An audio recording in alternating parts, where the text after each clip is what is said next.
বাবা, তোমার ভালোবাসা গভীরতা দেখে আমি মুগ্ধ হয়েছি বাবা।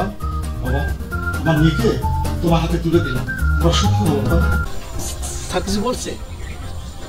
হ্যাঁ স্যার যাইতে বলছে, কিন্তু ঘটনা হলো ভাই সময় কিন্তু 5 মিনিট দিছে স্যার, দেরি করেন না, নইলে আমার পরে বকা খাওয়ান। আচ্ছা ঠিক আছে, তাড়াতাড়ি চলে আসুন। আসসালামু আলাইকুম। ওয়ালাইকুম আসসালাম। স্যার আসতে পারি? আসুন।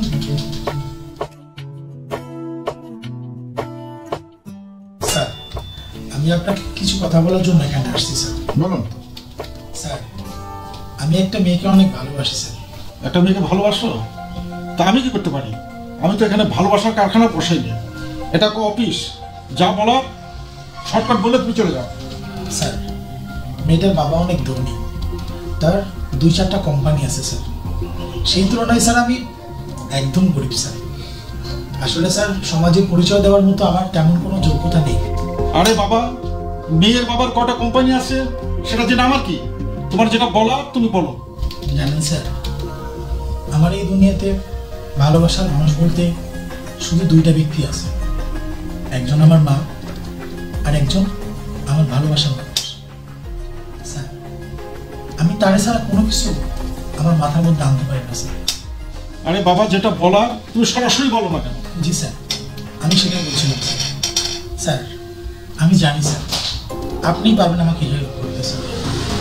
স্যার আপনি যদি আমার গার্জিয়ান হয়ে ওই মেয়েটির বাবাকে একটু বোঝাতেন, তাহলে মনে হয় স্যার ওই মেয়েটির বাবা রাজি হয়ে যেত। অবশ্য স্যার এই কথা আপনাকে বলা আমার সাজে না, কিন্তু আমি বুঝতে পারছি বা আমি জেনেছি একমাত্র আপনি আমার বিষয়টা বুঝতে পারবেন স্যার। আমি তো বলছি বাবা, তুমি কি করতে চাচ্ছ আর তোমাকে আমার কি করতে হবে সেটা বলো। স্যার এতটা ভালোবাসার পরেও যদি সেই ভালোবাসার মানুষকে আমার জীবন সঙ্গী হিসেবে আমি না পাই স্যার, তাহলে পৃথিবীতে বেঁচে থাকার আমার কোনো অধিকার নাই। তাই জন্য স্যার আপনার কাছে আমি আজকে আসছি। স্যার আপনি আমায় ফিরিয়ে দেবেন না। জানো বাবা, আমিও তোমার মতো একটা ধনীর দুলালিকে ভালোবেসে বিয়ে করেছিলাম। আমার শ্বশুর আমাদের মেনে নেয়নি। আমি যখন ঢাকায় আসি তখন আমার বাসা ভাড়া দেওয়ার মতো সমর্থ ছিল না।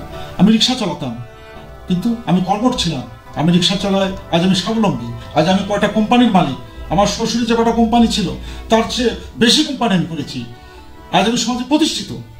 তাহলে আপনি বলুন স্যার, আমিও তো এমনটা হতে পারি তাই না? কিন্তু সেই মেয়েটার বাবা কেন যে বুঝতে পারছে না, এটাই আমার মাথায় আসছে না। বুঝি না মেয়েদের বাবা কেন এত কঠোর হয়।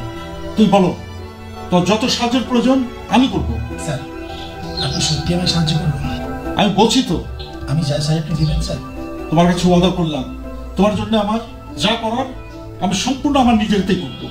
স্যার আসলে স্যার আমি এতক্ষণ যে মেয়েটির কথা বলছিলাম, সেই মেয়েটি অন্য কেউ না স্যার, সে আপনারই।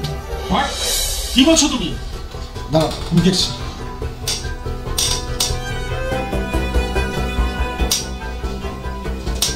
হ্যালো, হ্যাঁ শিমলা, তুমি কোথায়? শোনো, তুমি 5 মিনিটের ভিতর অফিসে চলে এসো। না না না, খুব জরুরি, চলে এসো। আচ্ছা,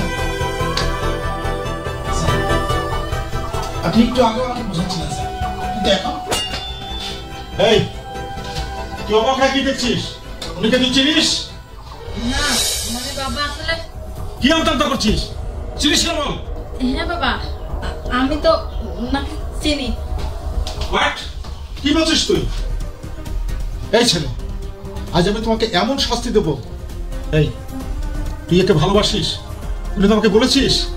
আমি তো একদিনের মতো গরিব ছিলাম। আমি শহরে যখন আসি তখন আমি নিঃস্ব হয়ে আসছিলাম। কেন?